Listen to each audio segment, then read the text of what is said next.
कम आ रही है या फिर कुछ हो सकता है, क्योंकि मेरी तबीयत ठीक नहीं, मेरा गला बिल्कुल खराब है, लेकिन मैं कोशिश करूंगी कि मैं आप लोगों को अच्छे से समझा सकूं, ठीक है।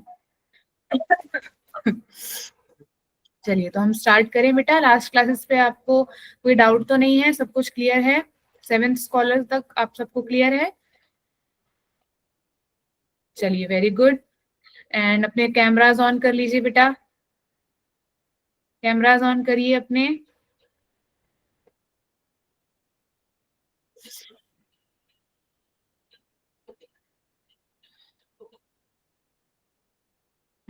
कैमराज ऑन करिए so that I can see you all.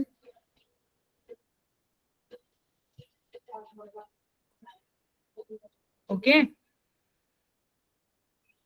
just a minute बेटा, मैं थोड़ी सी सेटिंग्स देख लूं।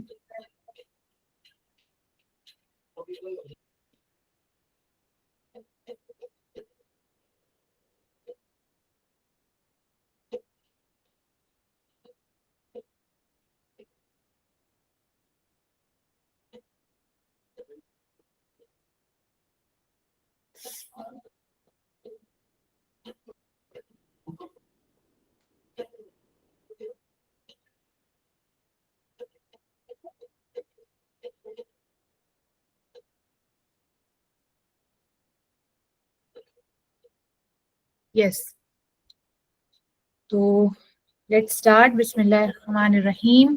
तो अपने पेंसिल एंड नोटबुक लेकर बैठे। I will show you the name of today scholar that we are going to discuss today. एक सेकेंड बेटा।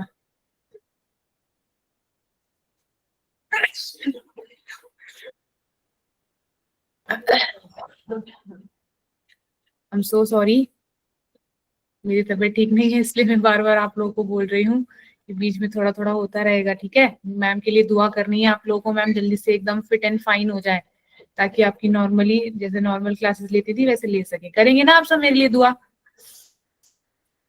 और इतने प्यारे प्यारे बच्चों की जो दुआएं हैं वो अल्लाह सुब्हानहू व तआला जल्दी से क्विकली कबूल कर लेते हैं।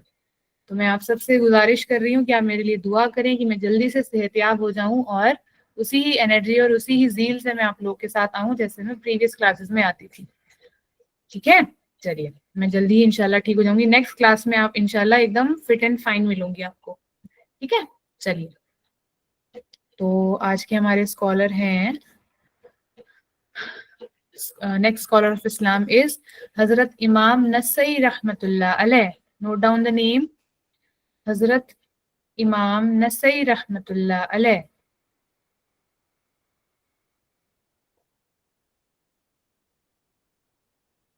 सभी ने नोट डाउन कर लिया name?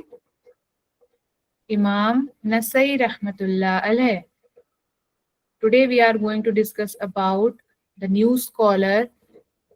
His name is Hazrat Imam Nasai Rahmatullah Alayh. Name clear है सबको? चलिए, नेम क्लियर है, ओके। अगेन हम इनके थोड़ी सी इनके बारे में जानेंगे, ब्रीफ इंट्रोडक्शन। यस, तो सबसे पहले इमाम नसई रहमतुल्लाह अलैह जो थे वो कहाँ बॉर्न हुए थे? He was born in NASA, Turkmenistan, ठीक है। कहाँ पे? नासा एक टाउन है, एक छोटा सा शहर है, जहाँ कहाँ पर खुरासन एक जगह है तुर्कमेनिस्तान में। मैं आपको भी मैप में शो करूंगी कि तुर्कमेनिस्तान में निसा नासा जगह जो है वो कहाँ है, ठीक है। एक सेकंड बेटा, थोड़ा सा कुछ टेक्निकल एरर आ रहा है।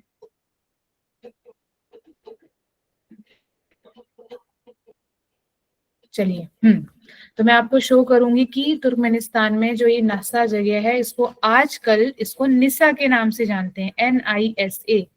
इमाम नसई के टाइम में इसको नसा बोला जाता था, NASA नसा। लेकिन आजकल जो मैप में आप इसकी लोकेशन देखेंगे वो कैसे है? NISA Nisa, and that is located in the country Turkmenistan. Turkmenistan में लोकेटेड है। तो वो कहाँ पैदा हुए थे? निसा में, तुर्कमेनिस्तान में, ठीक है। He started learning knowledge at very early age. Again हमारे सारे स्कॉलर्स ऑफ इस्लाम जो है उन्होंने छोटे में ही जिस जिस एज के आप लोग हैं उस एज में ही या उससे पहले ही अपनी जो है नॉलेज गेन करना शुरू कर दिया था। इल्म की नॉलेज यानी कि हदीस की नॉलेज को है वो लेना शुरू कर दिया था। उन्होंने बहुत कम एज में ही अपनी जो नॉलेज की जो जर्नी थी वो स्टार्ट कर दी थी। देखिए मैप देखेंगे सभी बच्चे, लेफ्ट साइड में देखिए मैं पहला आपको मैप वर्ल्ड का मैप से जो दिखाती हूँ वो देखिए पहले। दिस इज तुर्कमेनिस्तान, आपको दिख रहा है पॉइंटर मैम का, ये तुर्कमेनिस्तान है। इसकी एडजेसेंट कंट्रीज देखिए, Iran, Afghanistan, Uzbekistan, these are the three, Kazakhstan का भी है थोड़ा सा पार्ट, है ना। तो these are the adjacent countries of Turkmenistan, ठीक है। राइट साइड में देखेंगे ये जो ग्रीन पार्ट है, ये ग्रीन पार्ट जो है ये तुर्कमेनिस्तान का मैप है। वो तुर्कमेनिस्तान का मैप बहुत क्लियर गूगल पे भी नहीं मिल रहा है, अगर आप लोगों को मिलेगा तो आप लोग खुद सर्च करेंगे, ये आपका होमवर्क है कि तुर्कमेनिस्तान के मैप में आपको खुरासन जगह या फिर निस्सा जगह अगर मिल जाए तो आप मुझे बताएंगे नेक्स्ट क्लास में। जो मुझे ये मैप मिला है, मुझे यहाँ पर ये देखिए ये है निस्सा लोकेटेड, यहाँ पर है, पॉइंटर दिख रहा है मैम का, ये है मैप की लोकेशन जहां पर इमाम नसई जो है वो बॉर्न हुए थे, पैदा हुए थे। ठीक है, तो मैप क्लियर है सबको। तुर्कमेनिस्तान की एडजेसेंट कंट्रीज क्लियर है, Uzbekistan, Kazakhstan, Afghanistan and Iran. These are the 4 adjacent countries of the country Turkmenistan. Clear? Yes, चलिए नेक्स्ट चलते हैं।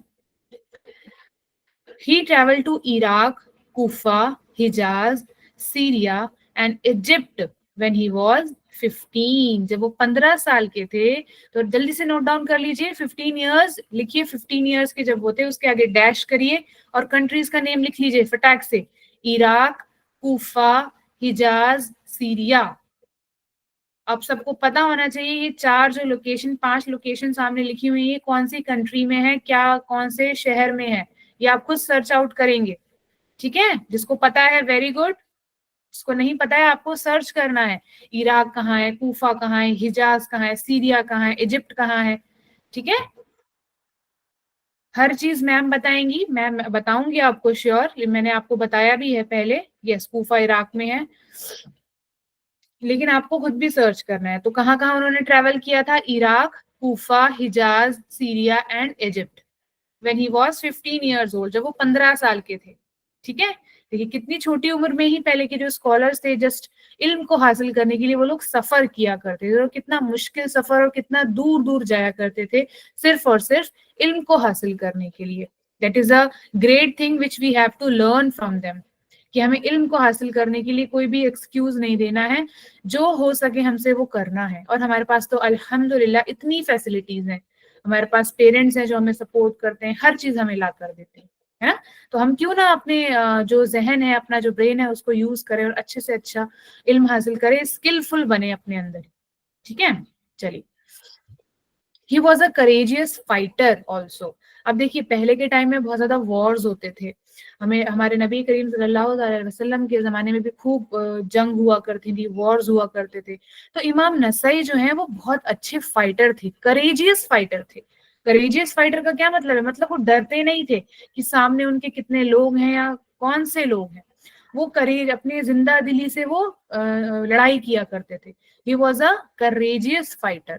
ठीक है, तो ये इनकी एक अच्छी क्वालिटी है कि वो बहुत अच्छे फाइटर थे, बहुत अच्छे जंगजू थे। He is the writer of his book अस-सुनान। जल्दी से नोट डाउन करिए उनकी बुक का नेम, इमाम नसई की बुक का नेम है अस-सुनन। अस-सुनन, ASSUNAN, अस-सुनन। He is the writer of his book अस-सुनन। ओके, डन, नोट कर लिया बुक का name. Okay, he use to fast every other day. इनकी बहुत अच्छी क्वालिटी ये भी थी कि ये एक दिन बीच करके हमेशा फास्ट किया करते थे, रोजा रखा करते थे।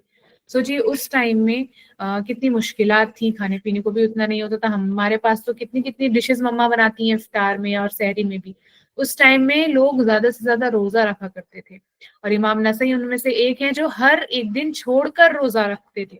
He used to fast every other day, मतलब आज जैसे उनका फास्ट है तो आज रोजा रखेंगे, कल नहीं रखेंगे, फिर परसों रखेंगे।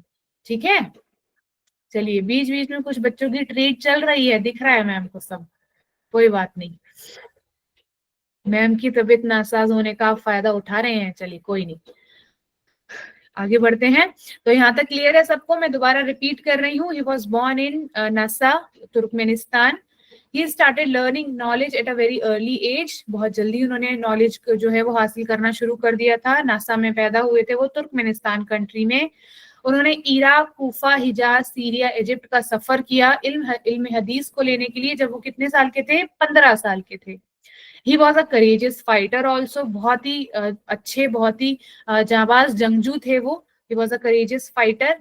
ही is the writer of his book अस-सुनन। उनकी बुक का नेम है अस-सुनन। उन्होंने एक बुक भी लिखी जिसमें क्या थी? नबी करीम सल्लल्लाहु अलैहि वसल्लम की हदीसें शामिल थी, और उस बुक का नेम जो उन्होंने दिया वो क्या था? अस-सुनन। And he used to fast every other day, वो हर एक दिन छोड़कर, मतलब एक दिन बीच करके वो फास्ट किया करते थे, रोजा रखा करते थे। आप लोगों को पता है ना, हमारे नबी करीम सल्लल्लाहु अलैहि वसल्लम भी मंडे एंड थर्सडे का फास्ट किया करते थे, पता है सबको, नॉर्मली रमजानों के अलावा। Yes, Monday and Thursday, and I think 13, 14 and 15th of every month. If सफे मैम है तो वो मुझे थम्स अप दे सकती हैं अगर मैं ये बात सही बोल रही हूँ तो।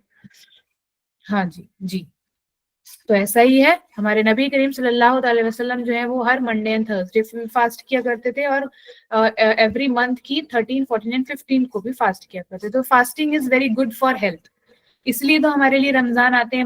1 मंथ के रमजान हमें अल्लाह ने कहा है, ऑर्डर दिया है कि हमें रोजे रखने हैं, ताकि हमारी जो पूरी बॉडी की जो मशीनरी है वो पूरे नेक्स्ट 11 मंथ्स के लिए वो रिजुविनेट हो जाए, है ना, अच्छे से काम करे। और रमजान का मतलब ये नहीं होता कि मतलब पूरे दिन भूखा रह के शाम को बहुत ज्यादा अच्छे से पेट भर के एकदम सब कुछ खा लेना है। नो, अपना नॉर्मल अपना ईटिंग्स रखनी है, ईटिंग हैबिट्स रखनी है, बहुत ज्यादा ज्यादा एकदम भर भर के नहीं खाना है। ठीक है, और इबादत ज्यादा करनी है, अपनी बैड हैबिट्स को छोड़ना है, गुड हैबिट्स को इनकलकेट करना है। रमजान एक्टिविटी आपका एक प्लेटफॉर्म है ये जो आपको जो चीजें सिखा रहा है। ठीक है, तो ये है हमारे रमजान का मोटिव, और स्कॉलर से भी हमें यही सब सीखना है। तो यहाँ तक क्लियर है सबको? ओके, चलिए अब हम उनकी कुछ इंसिडेंट्स पर आते हैं जिनसे हम कुछ सीखने को मिलेगा आज, कि इमाम नसई की जिंदगी में क्या क्या कैसे कैसे इंसिडेंट्स हुए और उनसे हमें क्या सीखना है आज की क्लास में। तो देखते हैं पहला इंसिडेंट क्या है।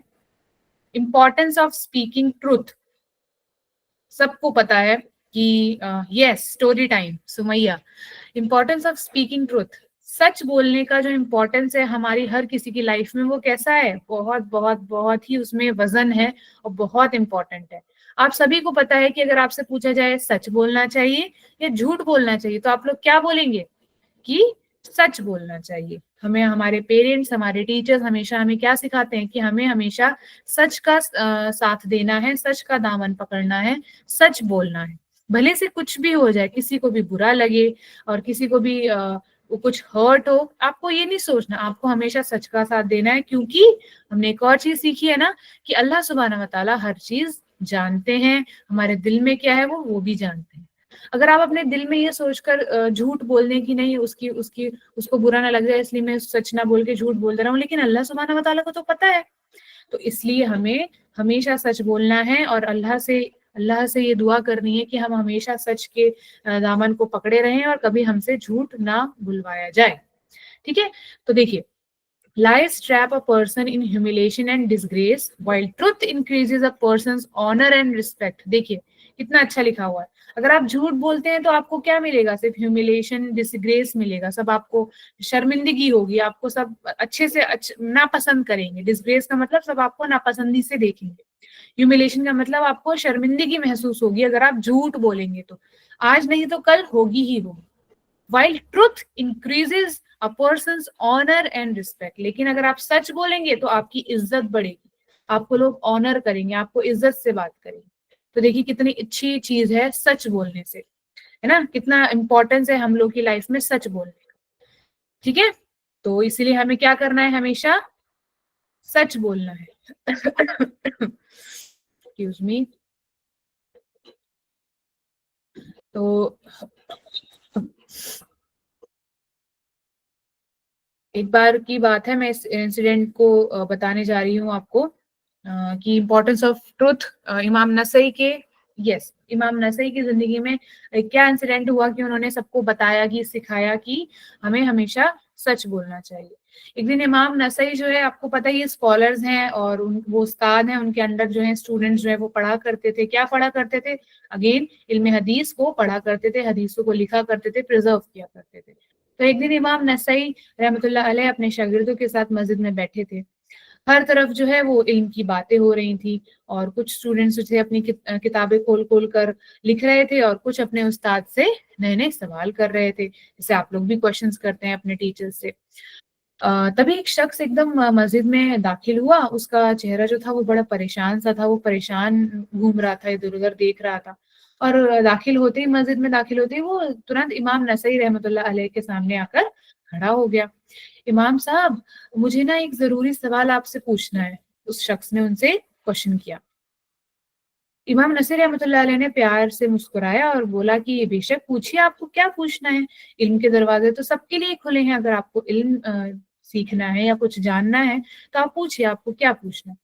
उस शख्स ने धीरे से पूछा, वो डर रहा था, पता नहीं क्यों डर रहा था। वो धीरे से उसने पूछा कि अगर हम झूठ बोलते हैं तो क्या होता है। उन्होंने इमाम नसई से पूछा कि अगर हम झूठ बोलते हैं तो क्या होता है, उस शख्स ने पूछा।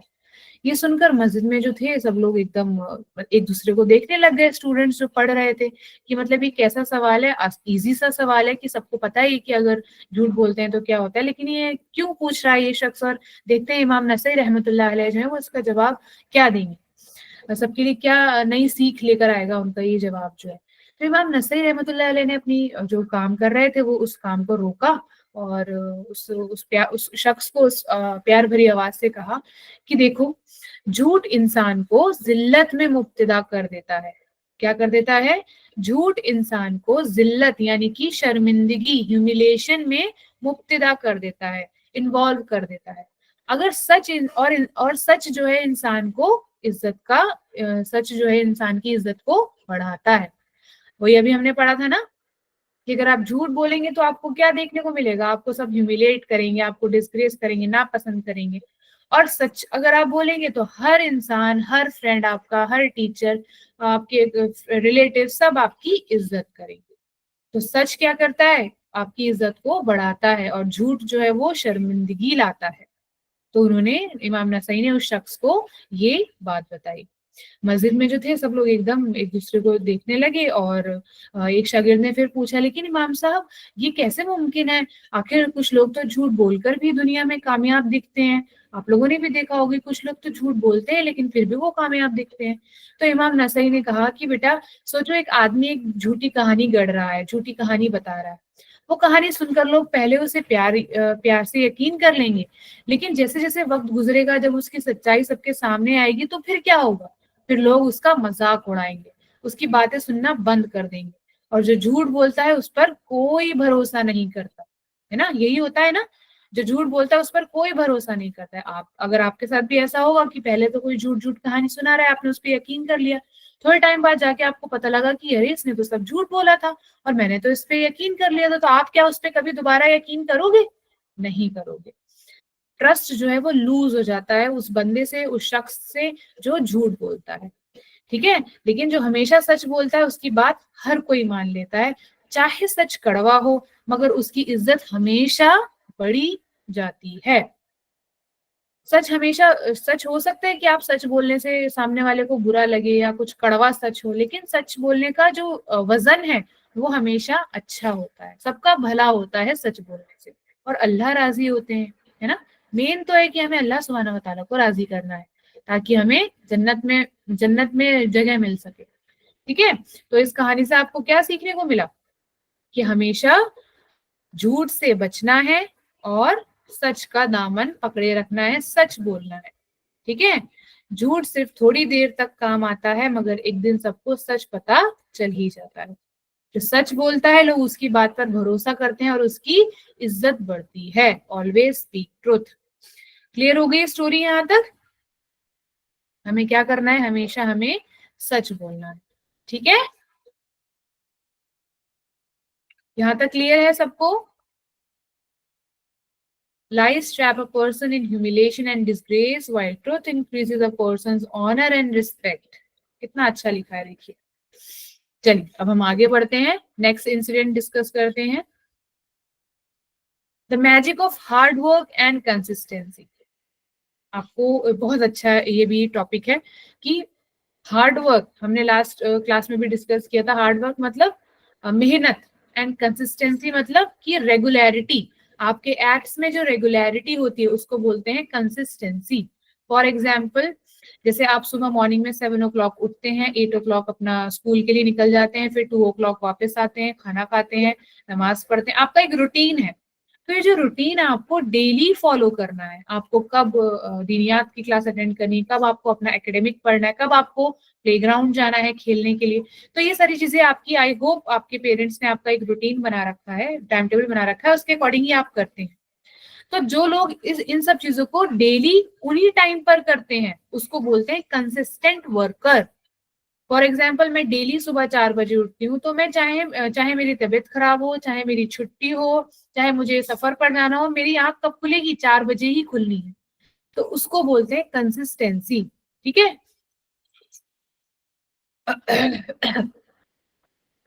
और हार्ड वर्क, आप सबको पता है, ये मेहनत करने को बोलते हैं हार्ड वर्क। तो हार्ड वर्क और कंसिस्टेंसी जब मिलते हैं तो देखिए क्या मैजिक होता है। मैजिक तो हो गई जब दोनों इतनी अच्छी चीजें हैं, आप कंसिस्टेंट भी हैं अपने एक्ट्स में और आप मेहनत भी कर रहे हैं, तो अल्लाह सुब्हानहू व तआला आपको सब देंगे जो आप मांग रहे हैं और जो आप उन एक्ट से करना चाह रहे हैं। ठीक है, consistency and efforts leads to great success. अगर कंसिस्टेंसी और एफर्ट्स आप लगा रहे हैं अपने एक्ट्स में, अपने डेली रूटीन में, तो आपको इंशाल्लाह कामयाबी जरूर जरूर मिलेगी। लेकिन आपको हमेशा कंसिस्टेंट रहना है। अगर आप डेली, आपको पता है कि मुझे इतने बजे उठकर स्कूल जाना है, तो डेली रेडी होना है। फिर ये नहीं कि आज संडे है तो मम्मा आज लेट तक सो जाता हूँ, नो, आपको अपना रूटीन वैसे ही मेंटेन करना है। इसी को बोलते हैं कंसिस्टेंसी। तो अगर आप कंसिस्टेंसी एंड एफर्ट्स अपनी लाइफ में रखेंगे तो आपको इंशाल्लाह कामयाबी जरूर मिलेगी। तो इमाम नसई की जिंदगी में ऐसा क्या हुआ जिससे हमें ये चीज सीखने को मिलती है, वो हम डिस्कस करते हैं। अब एक दिन इमाम नसई जो थे अपने स्टूडेंट्स के साथ बैठे हुए थे, और हर तरफ जो थे उनकी लाइब्रेरी में किताबें खुली हुई थी। सब लोग अपने अपने पढ़ाइयाँ कर रहे थे, जैसे हम लोग डेली पढ़ते हैं एक दिन छोड़कर, वो लोग भी अपने लाइब्रेरी में बैठे थे और अपने कुछ सवालात पूछ रहे थे, कुछ कुछ चीजें लिख रहे थे। इल्म का माहौल था, मतलब इल्म का माहौल था, मतलब कि हर जगह मतलब एजुकेशनल माहौल था। कोई पढ़ रहा है, कोई क्वेश्चन पूछ रहा है, जैसे हमारी क्लासेस में होता है। तब एक छोटा शागिर्द बेचैनी से अपनी जगह से उठकर बोला कि उस्ताद जी, मुझे एक बात समझ नहीं आ रही। तो उन्होंने कहा कि बोलो बेटा, क्या क्या बात समझ नहीं आ रही? अगर इल्म का एक जर्रा भी अगर सीख लोगे तो वो तुम्हारी जिंदगी रोशन कर देगा। देखिए कितनी अच्छी बात कही उन्होंने कि अगर तुम थोड़ा सी भी इल्म सीख लोगे तो आपकी जिंदगी जो है वो लाइट से भर जाएगी, रोशनी से भर जाएगी। वो छोटा शागिर्द जो था इमाम साहब की तरफ देखते हुए बोला, आपने इतनी सारी किताबें कैसे लिख ली? क्या आपके पास कोई जादू है? उस छोटे से स्टूडेंट ने उनसे पूछा कि आपने कैसे इतनी सारी किताबें लिख ली हैं, क्या आपके पास कोई मैजिक है क्या? तो इमाम, ये सुनकर इमाम नसई रहमतुल्लाह अलैह ने और बाकी शागिर्द जो थे वो मुस्कुराने लगे, और उन्होंने प्यार से कहा कि बेटा, ये कोई जादू नहीं है, ये सिर्फ मेहनत और लगन का नतीजा है। किसका नतीजा है, किसका रिजल्ट है? ये सिर्फ मेहनत यानी हार्डवर्क और लगन यानी कंसिस्टेंसी का नतीजा है। इमाम नसीर रहमतुल्लाह अलैह ने समझाया, मैं हर दिन मेहनत करता था, कोई भी दिन ऐसा नहीं था जब मैंने इल्म ना सीखा हो। तो शागिर्द ने कहा, तो आप डेली ऐसा करते थे तो आपको थकान नहीं होती थी? तो उन्होंने कहा, इमाम नसीर रहमतुल्लाह अलैह ने कहा कि जब इंसान किसी चीज से मोहब्बत करता है तो वो थकता नहीं है। मैंने इल्म से मोहब्बत की, मैंने नए नए शहरों में जाता था, मैं बड़े बड़े उलेमाओं से मिलता था, उनसे हदीस सुनता था और उन्हें लिखता था, उन हदीसों को लिखता था। मैंने हर दिन कुछ ना कुछ सीखने का इरादा बनाया था, इसलिए मुझे कभी थकान नहीं हुई। तो इससे हमें क्या सीखने को मिल रहा है कि हमें डेली कुछ ना कुछ सीखते रहना है, कभी छुट्टी नहीं करनी, छुट्टी नहीं मार लेनी है कि आज तो चलो छुट्टी कर लेते हैं। जैसे हमारे बीच में एक दिन क्लास नहीं होती है, तो आप ऐसा ना करें कि मतलब उस दिन आप कुछ कर ही नहीं रहे, आप पीछे का रिवाइज कर लें या कुछ न्यू अपने बुक्स ले लाकर पढ़ लें, कुछ एकेडमिक का एक्स्ट्रा पढ़ लें। ऐसा नहीं कि आपको बिल्कुल आइडल बैठे रहना है, कुछ करना ही नहीं है ना एक भी दिन। तो हमें क्या करना है कि डेली कुछ ना कुछ पढ़ते रहना है, एक भी दिन खाली नहीं जाने देना है, और कंसिस्टेंट वे में हमें आगे बढ़ते रहना है और इल्म हासिल करते रहना है। तो यहाँ तक क्लियर है सबको?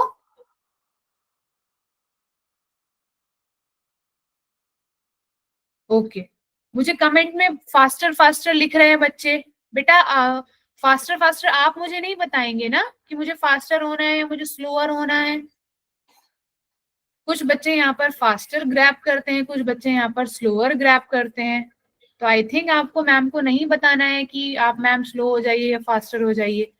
आइफा खान बेटा, why you want me to be faster? Again you are writing in the comment box.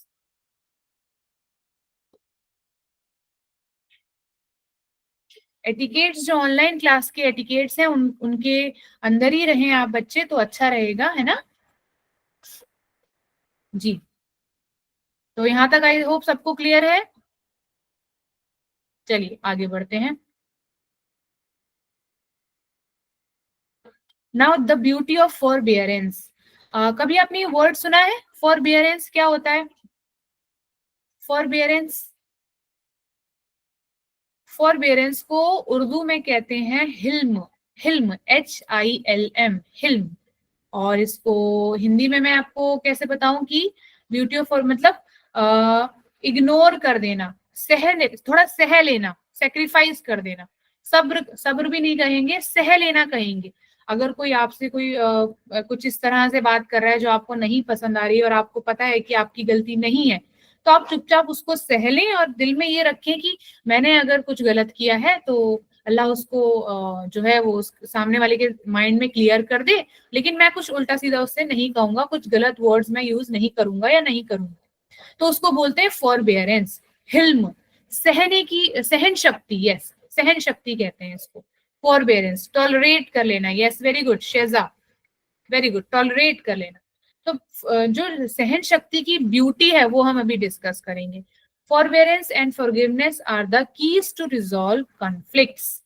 Suppose करिए आप दो फ्रेंड्स हैं और आप दोनों के बीच में जो है वो थोड़े से जो मतलब थोड़ी अनबन चल रही है और थोड़ी लड़ाई का ऐसा है कि लड़ाई होने वाली है।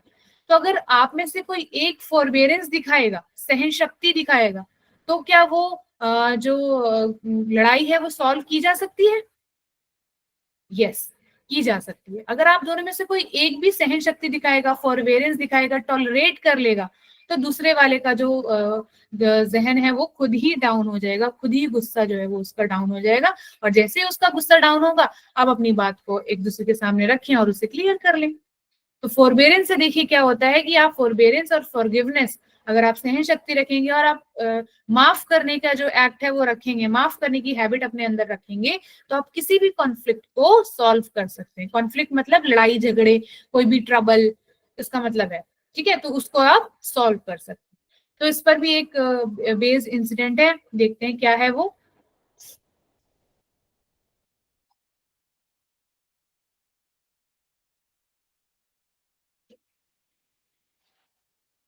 ओके, एक मिनट बेटा, एक मिनट।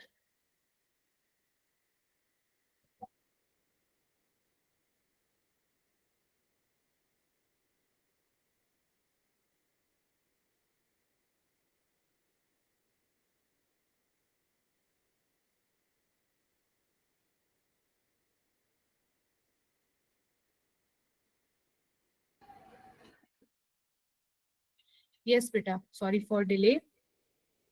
घर में एक छोटा बेबी है मैम का, तो थोड़ा सा हो जाता है कभी कभी, वो जस्ट मैं इसलिए चली गई थी कैमरा ऑफ करके। आई होप आप सब समझेंगे। यस, तो फोरबेरेंस, ब्यूटी ऑफ फोरबेरेंस क्या है, चलिए डिस्कस करते हैं। एक छोटा सा इंसिडेंट है। सॉरी। एक दिन इमाम नसई जो थे, इमाम नसई रहमतुल्लाह अलैह बाजार से गुजर रहे थे, बाजार यानी मार्केट से गुजर रहे थे।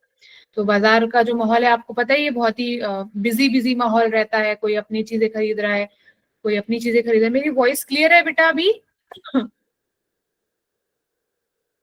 ओके। हाँ, तो बाजार का जो माहौल था वो बहुत ज्यादा बिजी था। कहीं कोई दुकानों से सामान खरीद रहा है, कहीं कोई अपने दोस्तों से गुफ्तगू कर रहा है, कोई बच्चे जो है वो हंसते खेल रहे घूमते नजर आ रहे हैं। तो इमाम नसीर रहमतुल्लाह अलैह भी एक जगह रुककर कुछ लोगों से दीन और अच्छी बातों का जो थे वो अच्छी बातें करने लगे, गुफ्तगू करने लगे, कन्वर्सेशन करने लगे। उनके चेहरे पर एक सुकून था कि लोग जो हैं वो बड़े अदब की बातें कर रहे हैं और उनकी बातें सुन रहे हैं। तभी थोड़ी देर बाद एक शख्स जो था वो तेज कदमों से चलता हुआ उनकी तरफ आया। उसके चेहरे पर गुस्सा था, मतलब वो गुस्से में एकदम पता नहीं क्यों आग बबूला हो रखा था। लोगों ने सोचा शायद वो किसी सवाल पूछने आया है। लेकिन जैसे ही वो इमाम नसीर रहमतुल्लाह अलैह के सामने आया, उस शख्स ने सख्त और बदतमीजी भरे अल्फाज कहने शुरू कर दिए। कैसे, मतलब वो उनसे बदतमीजी करने लगा, बहुत तेज आवाज में बात करने लगा, बहुत गुस्सा करने लगा। वो शख्स कहने लगा कि मतलब आप इतने बड़े आलिम हैं और आपको अपने ऊपर बहुत गुरूर है, आप अपने आप को सबसे बेहतर समझते हैं, मगर सोचिए कि ऐसा था, क्या ऐसा हुआ होगा? नो, कभी नहीं। सारे स्कॉलर्स जो थे वो हमेशा ह्यूमिलिएशन के साथ, ह्यूमिलिटी के साथ रहते थे। वो तो कभी भी अपने ऊपर फख्र करते ही नहीं। तो वो शख्स जो था इमाम नसई के बारे में ऐसा कहने लगा। जो कहने लगा कि आप दूसरों को बातें बताते हो, क्या आप खुद भी अमल करते हो, इस तरह की वगैरह वगैरह, इस तरह की बातें। उसके अल्फाज इतने तेज और कड़वे थे कि आसपास के जो लोग खड़े हुए थे वो भी परेशान हो गए और सोचने लगे कि इमाम नसई रहमतुल्लाह अलैह जो थे, इस शख्स का जवाब किस तरह देंगे। क्या वो गुस्सा हो जाएंगे या वो भी सख्ती से जवाब देंगे? सब लोग ये सोचने लग गए। लेकिन इमाम नसई रहमतुल्लाह अलैह ने ना गुस्सा किया, ना उस शख्स से लड़ाई की। क्या किया उन्होंने? वो बस खामोशी से उसकी बात सुनते रहे। वो जो गुस्सा कर रहा था वो गुस्सा उसको करने दिया, वो खामोशी से उसकी बात सुनते रहे। उनके चेहरे पर एक सुकून भरी मुस्कुराहट थी, मतलब उन्हें सुकून था। किस चीज का सुकून था? जब वो शख्स अपनी बात पूरी कर चुका तब इमाम नसई रहमतुल्लाह अलैह ने बड़े प्यार भरी आवाज से उससे कहा, अगर मेरी किसी बात से आपको तकलीफ हुई हो तो मुझे माफ कर दीजिए। मेरा इरादा किसी को दुख देने का नहीं है। सोचिए, कोई आपसे गुस्से में बात कर रहा है और आप अपनी शांत सॉफ्ट सी वॉइस में किसी से ये कह दें, तो आप सोचिए सामने वाला क्या, कैसा उसका रिएक्शन हो जाएगा। तो वो जो ये अल्फाज सुनकर जो वो शख्स था वो एकदम हैरान रह गया। उसने सोचा कि शायद इमाम नसीर रहमतुल्लाह अलैह उससे नाराज हो जाएंगे या उसको भी उसी तरह से रिवर्ट करेंगे, बुरा भला कहेंगे या उससे लड़ाई करेंगे। लेकिन ये क्या, इमाम नसीर रहमतुल्लाह अलैह तो उल्टा उससे माफी मांग रहे हैं। उस शख्स के चेहरे का जो रंग था वो बदलने लगा, उसकी जो आंखें थी वो शर्म से झुक गई। उसने आहिस्ता से कहा कि इमाम साहब, मुझसे गलती हो गई, आप वाकई बहुत अच्छे इंसान हैं, मैंने आपके बारे में जो सोचा था वो गलत था। उसने इमाम नसई रहमतुल्लाह अलैह से माफी मांगी और कहा कि आज मैंने सब्र और नरमी की असल ताकत देखी है। आप वाकई एक बुजुर्ग और नेक इंसान हैं। ये देखकर आसपास के लोग भी बहुत इम्प्रेस हुए और उन्हें समझ आया कि गुस्सा सिर्फ और सिर्फ लड़ाई बढ़ाता है, लेकिन नरमी, फोरबेरेंस और सब्र किसी का भी दिल जीत सकता है। तो देखिए, इतने मतलब कोई गुस्से में आपके पास आया और आपने उसको गुस्सा करने दिया, टॉलरेट कर लिया, आपने उसको टाइम दिया कि चलो उसको कहने दो, फिर मैं अपने जो बात उसके सामने रखूं। तो उस आपकी नरम दिल से और फोरबेरेंस से, टॉलरेंस से बात रखने से जो वो लड़ाई थी, अगर इमाम नसई रहमतुल्लाह अलैह भी उस जोन में आ जाते, उसी तरह उसको रिवर्ट करते चीख कर या तेज आवाज में, तो लड़ाई बढ़ जाती ना। फिर वो भी बोलते और जो शख्स आया था वो भी कुछ कुछ कहता। लेकिन इमाम नसई रहमतुल्लाह अलैह ने बिल्कुल ऑपोजिट किया। उन्होंने बिल्कुल शांत आवाज में, स्लो वॉइस में, जेंटल वॉइस में उससे माफी मांग ली। सोचिए, तो जो भी उस शख्स का परसेप्शन था इमाम नसई रहमतुल्लाह अलैह के बारे में वो बिल्कुल चेंज हो गया। उसने जो भी कुछ भी उल्टा सीधा उनके बारे में सुना था वो गलत था। तो हमें भी क्या करना है कि हमेशा हमें फोरबेरेंस रखना है अपनी हैबिट में, अपनी लाइफ में। थोड़ा सा सहन कर लेना है। अगर आपको लग रहा है तो आप आराम से जेंटल वॉइस में बात करें और उस कॉन्फ्लिक्ट को सॉल्व करें। लड़ नहीं भिड़ना है एकदम से। कोई आपके पास आया, तेजी से बोल रहा है, तो आप उससे आराम से बात करिए, पूछिए क्या हुआ क्या नहीं हुआ, तो फिर आप उस कॉन्फ्लिक्ट को, उस लड़ाई को सॉल्व कर पाएंगे। तो यहाँ तक क्लियर है सबको? ठीक है, तो ब्यूटी ऑफ फॉरबेरेंस समझ में आ गया सबको? Okay.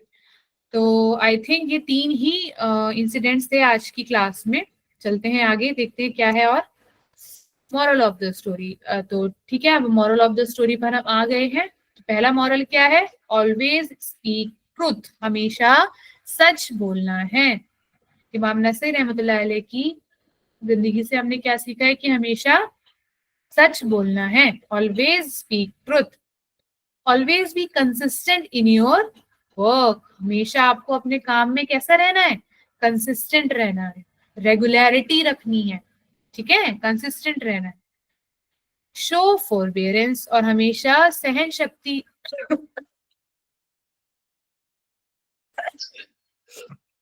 I am so sorry बेटा, I am so sorry, yes, show forbearance, forbearance मतलब सहन शक्ति दिखानी है, और टॉलरेंस अपने अंदर रखना है, चीजों को सहन करना है और इत्मीनान से फिर उन चीजों को कॉन्वर्स करना है अपने आपस में, ठीक है। तो this is the moral of the story. Again I am repeating, always speak truth, always be consistent in your work, show forbearance, ठीक है। क्लियर है मॉरल ऑफ द स्टोरी सबको?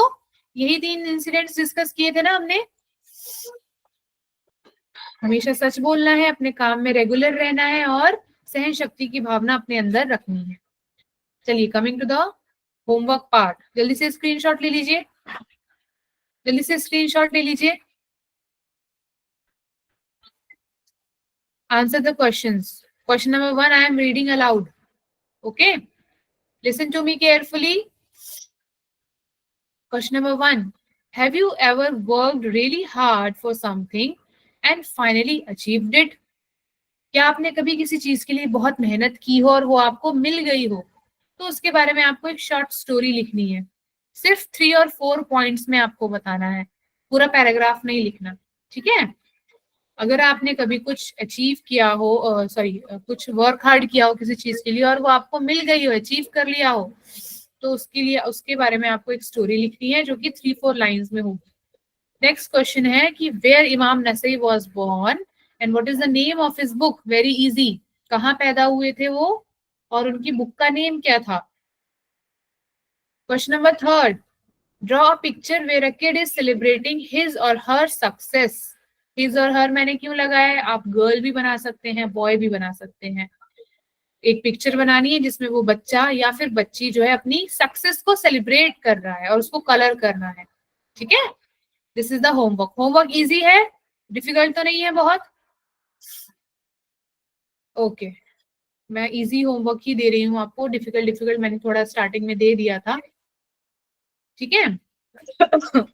Yes, little bad at drawing, कोई बात नहीं बेटा, ma'am को आपका हर काम पसंद है। If you are bad then also I will accept your drawing. You have to just keep trying, आपको ट्राई करते रहना है, आप गुड भी हो जाओगे एक दिन ड्राइंग में, ठीक है। तो होमवर्क क्लियर है सबको? So that's all for today's class बेटा। आई होप आपको आज इस क्लास से भी कुछ गेन किया हो आपने, कुछ मुनाफा हुआ हो, और आई होप आप सब खैर आफियत से रहें। मेरी दुआएं आप सबके साथ हैं।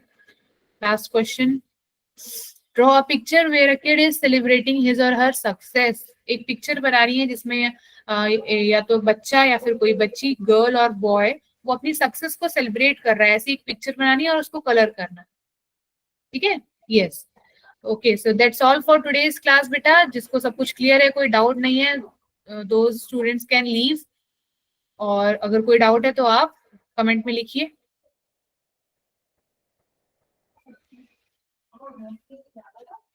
थैंक यू बेटा Farhan Alam, thank you. Thank you so much. Moral, yes, this is the moral.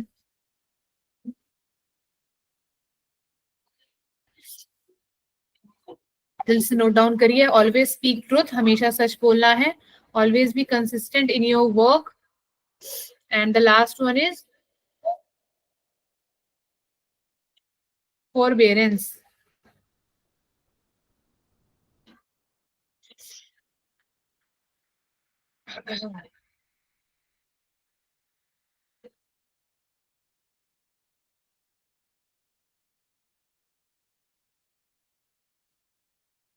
Clear है सबको बेटा? थैंक यू बेटा, pray for me, okay. Thank you. Question number 2 repeat करना है। What is the question number 2? Where Imam Nasai was born, what is the name of his book? बहुत easy है बेटा, ये आपको स्क्रीनशॉट लेने के लिए इसलिए मैम बोलती हैं। कहाँ पैदा हुए थे वो और उनकी बुक का नेम क्या है, वेरी इजी। चलिए कोई बात नहीं बेटा कोई बात नहीं, हमजा का है शायद वो मैसेज। थैंक यू बेटा, I hope I will get better soon. Next class में हम एकदम फिट एंड फाइन हो जाऊं मैं। आप लोग दुआ करिएगा मैम के लिए, ठीक है। चलिए अब हम क्लास को एंड करते हैं, मैम की तबीयत भी थोड़ी ठीक नहीं है। चलिए अस्सलाम वालेकुम व रहमतुल्लाहि व बरकातुहू।